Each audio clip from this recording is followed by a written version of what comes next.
Ready? Okay. Oh, that's fine. Are we good? This feels big. Did we add? Okay. Okay, got it. Okay, how big?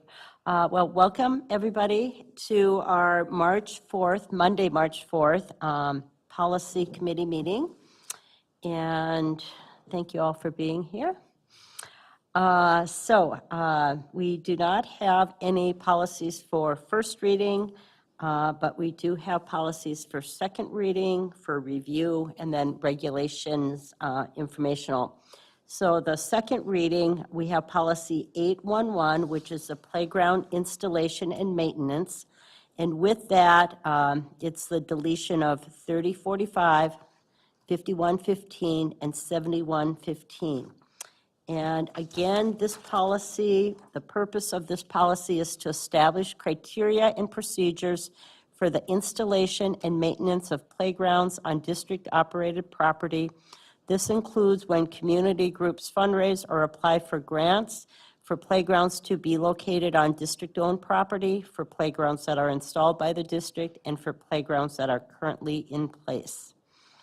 And we really appreciate the great discussion that we had last month. Thank you for being here again. And the good discussion that we had and the background information, particularly around safety. And I'm just seeing what additional changes we made besides adding the deletion of 5115. There was a numbering under definitions, a renumbering, and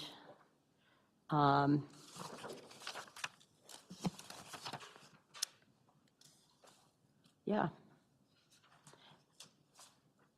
And then on page, under section 6, which is ongoing, or excuse me, 6, yeah. Ongoing maintenance, repairs, and inspections. Just a clarification under towards the end where it says replacement components must be approved by the facilities department. So is there some additional things you'd like to add? No, I don't think so. We made the modifications that were requested to clear things up.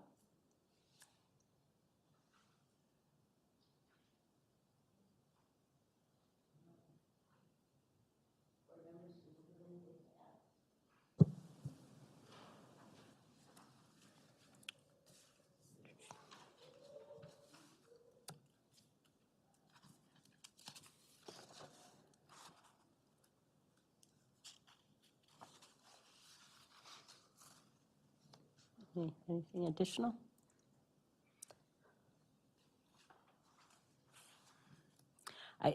I just, as I said already, it was only last Thursday, wasn't it, at our board meeting when we had the first reading on it, just all the work that I know went into this at the front end, and working with the variety of staff, working with the Lowell committee, and really making it kind of meeting all the safety and legal requirements, as well as looking at what's unique in our district as well. So I really appreciate that. Absolutely. Okay.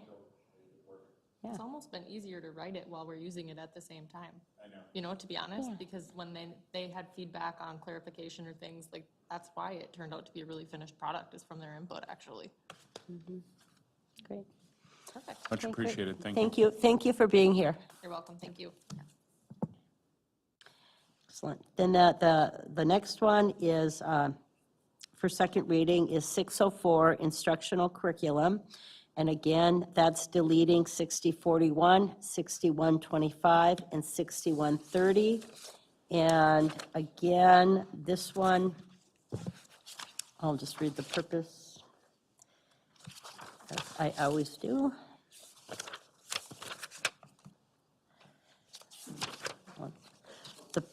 The purpose of 604 of this policy is to provide for the development of course offerings for students. And again, it has the general statement of policy, academic standards, parental curriculum review, CPR, instruction, college and career placement, the legal references, cross-references. And one of the things that did come up with this one that I mentioned last week as well in the first reading is, should vaping be covered? And that was brought up, and it is covered in the vaping policy, and you both felt it was sufficient there. Thank you for being with us again. Is there anything in additional you want to add? I don't think so as far as the policy goes. We talked about how the regulation would be added in, and it's on the agenda for Right. later. But as far as the policy goes, I think that's everything. Board members, did you have any questions? I was just looking at my notes again from last month.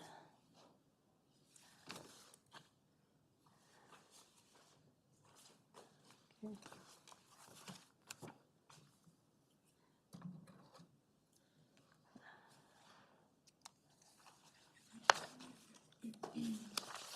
I just want to say thank you for working on this is a heavy policy, and appreciate that we were able to look at some of our older policies and remove those from the books so that we can have it all updated in this new one. So thank you so much for that.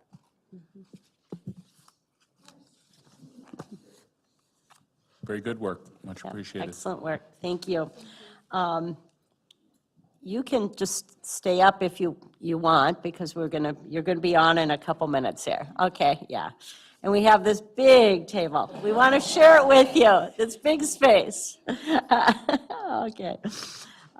So then, the next one is policies for review. And again, sometimes we have policies that, as we've talked about in the past, that have just minor changes to them. And this is one of those, policy 37.5, request for proposals. And the purpose of this policy, again, is I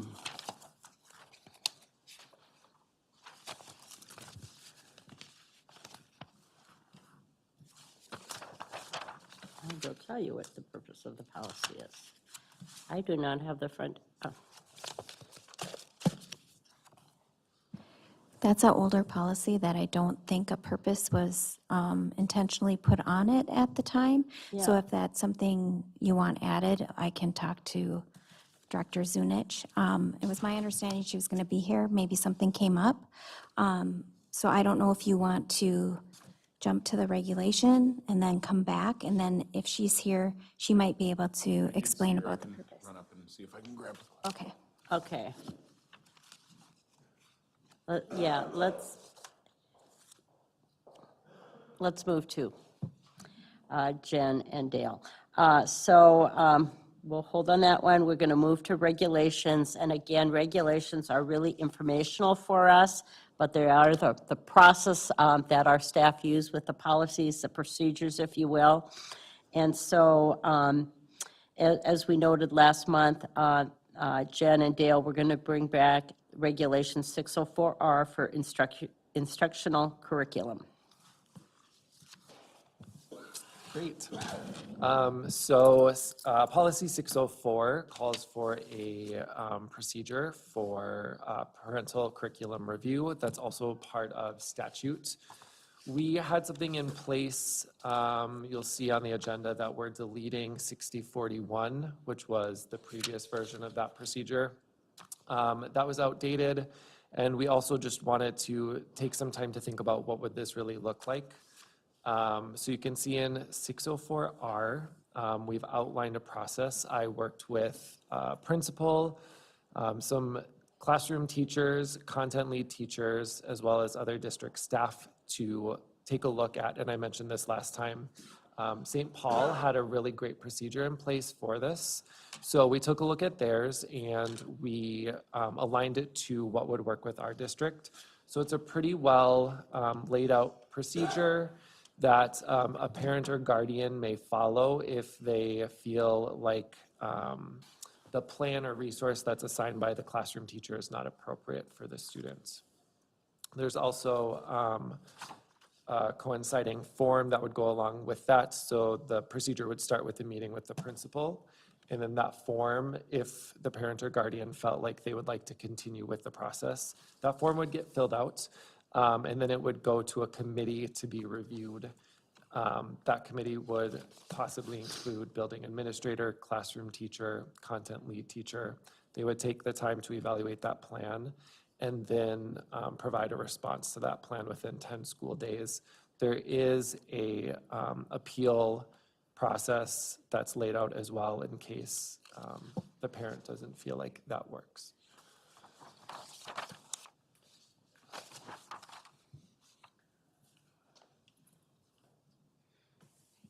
And the form is linked in the regulation, so.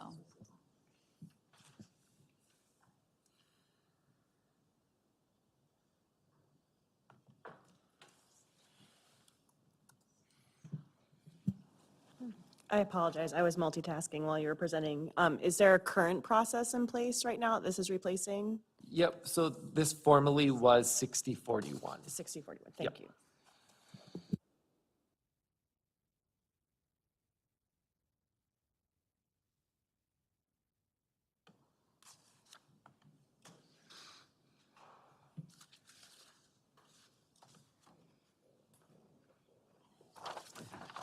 Any questions?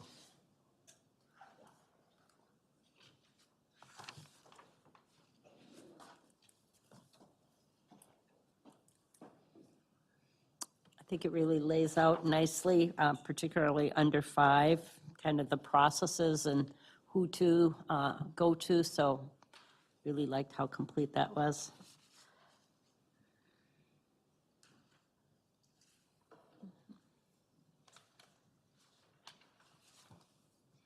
Okay. It seems like this is very much based on, like, if someone has a problem with textbooks or library books, no, different. That Okay. was the other one that we had already brought forward that we Yep. had talked about, was it 605?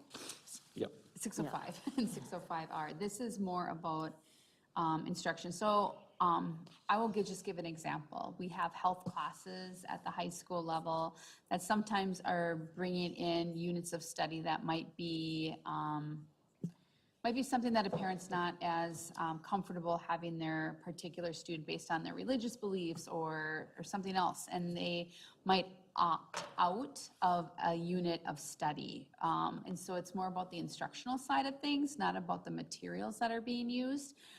So I guess that would be our best example where we know for sure it happens more often than, it's not just like a once, it happens a couple of times, yeah.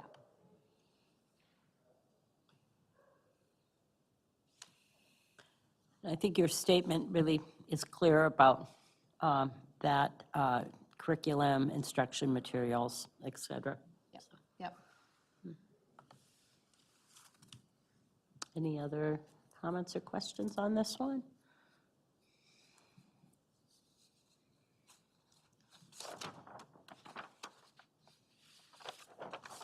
No? Okay. Right. Thank you so much, Thank and you thanks all. for bringing that back when you said you were going to. So we were looking forward to it. Thank you. Okay. We're going to jump back now to policies for review. And what I'm, is request for proposals 725, and here it says 37, yeah, okay, We're renumbering it. yeah, okay.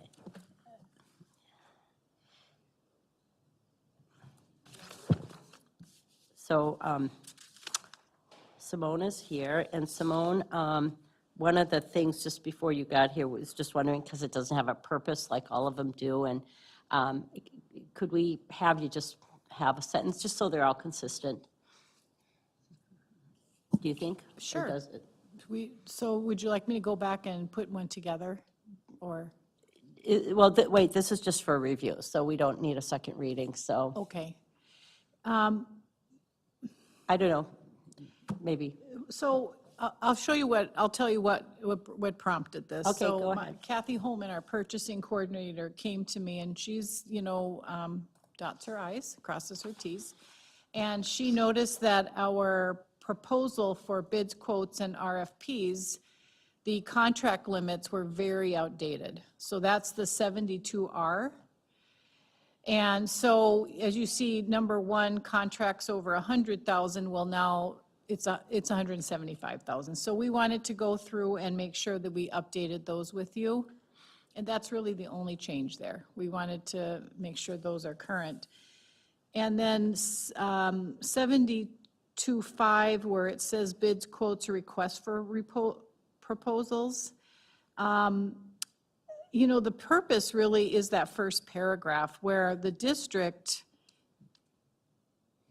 regarding state purchasing agreements, so this one's actually different than the other one we just talked about. If we use a state purchasing price, we don't need to go out for RFPs, bids, and quotes, which is helpful.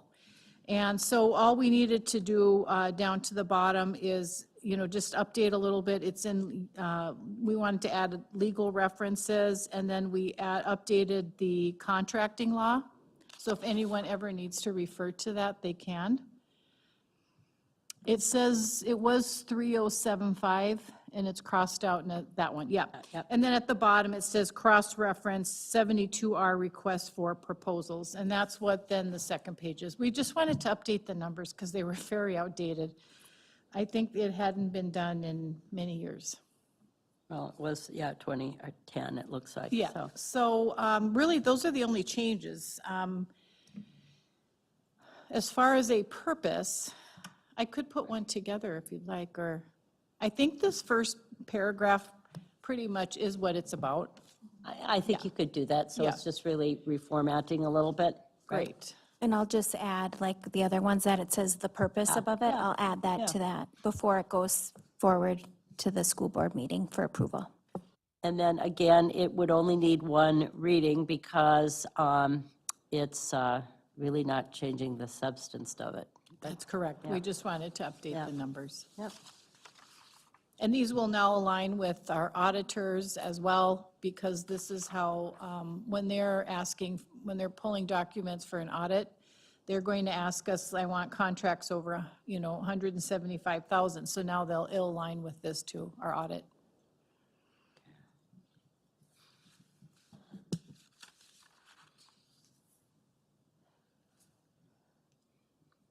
Any questions?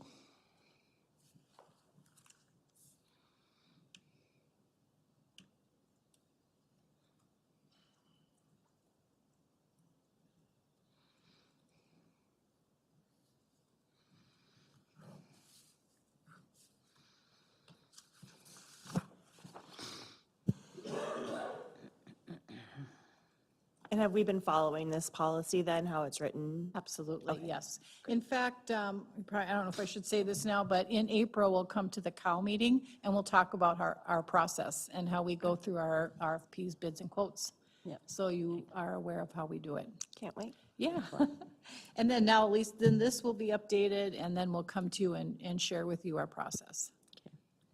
That'll be good training Yes. for folks. Okay. Okay. We're good. Thank you very much. Thank you. Sorry I Thank was you, and late. thank you for just changing that to put the purpose so it's consistent. So that is all that's on our agenda for today. And appreciate all the work that's gone into all of these. Thank you.